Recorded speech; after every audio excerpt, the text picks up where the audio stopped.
All right, Spyderco Lava. Very small knife, very combat effective for a small knife. Very combat effective for a large knife. But it's tiny. It's in my hand right now. Designed by Chad Los Banos in Hawaii. Very high retention handle. Notice as it zooms in here, you'll see that the handle is very ergonomic.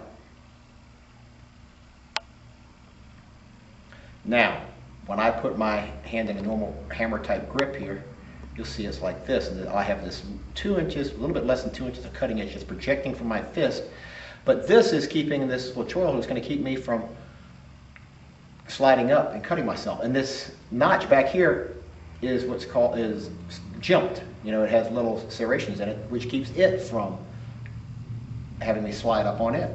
Now, I don't usually use this in a hammer grip. I really like the Cancer grip on this knife. This grip, the pincer, crab, Cancer grip. For the simple reason, trapping, and because I have that feeling, I have that serration right there. I know exactly the orientation of the blade without ever looking at it. It's a very interesting knife. Now, what's interesting about this is, you know, it's very suit pocket friendly or anything else. You ladies, purses, whatever. I mean, nobody's going to go like, eek, a sword. You know, this is a small knife. But it's very nice. I use it in a suit pocket all the time. And the interesting thing about, like I said, in this is it's harder to deploy a small blade. But if I'm sitting here with Chris, if I have to pull this, grab it like this, look what I have projecting out. About half an inch of steel. And I now have like a loaded fist and steel projecting out here for all of my raking techniques, my come-alongs, my takedown techniques, using that. Now, at any time I want to, I can deploy the blade. So it's a very interesting design.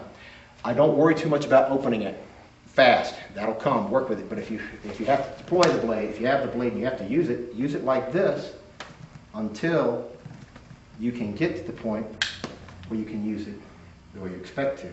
And if I have to use it like this, here's my trap. See this? There's a trap. What I've got it on the back side of it. It's easier to see over here. I put that notch right there. There's my Cancer grip.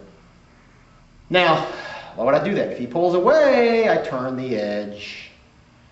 And he doesn't use this much anymore. All right? So this thing is razor sharp. Less than 2 inches, but that's all you need. Now, to show this, I'm going to put it in this pocket. This is a deep, deep pocket. We're going to step over here. What I'm going to do is, we are going to, once again, I'm not going to move my feet. Normally I like to do that. I'd always move my feet in combat because footwork's at the supreme. But what we're going to do is, Chris is just going to attack with whatever he feels like without moving his feet, so I'm going to keep in frame here so you can see. And I'm going to go empty hand. And then eventually, I'm going to pull this. I'm going to leave it undeployed because we're close range here, and I only have one Chris. I'm not going to cut him up, you know, and I might need him later. So what we're going to do is I'm going to deploy it empty hand when I feel like it. Under stress while we're doing stuff. So let's begin. And here we go.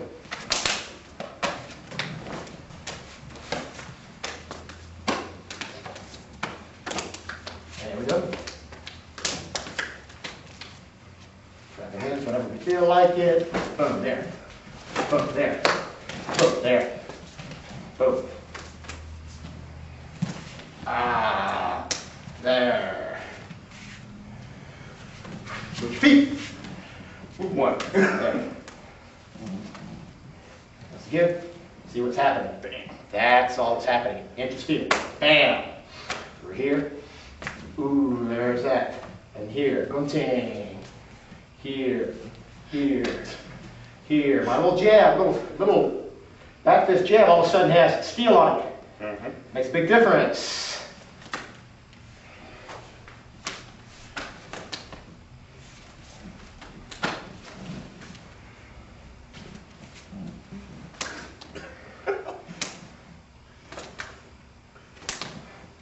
Anytime I want.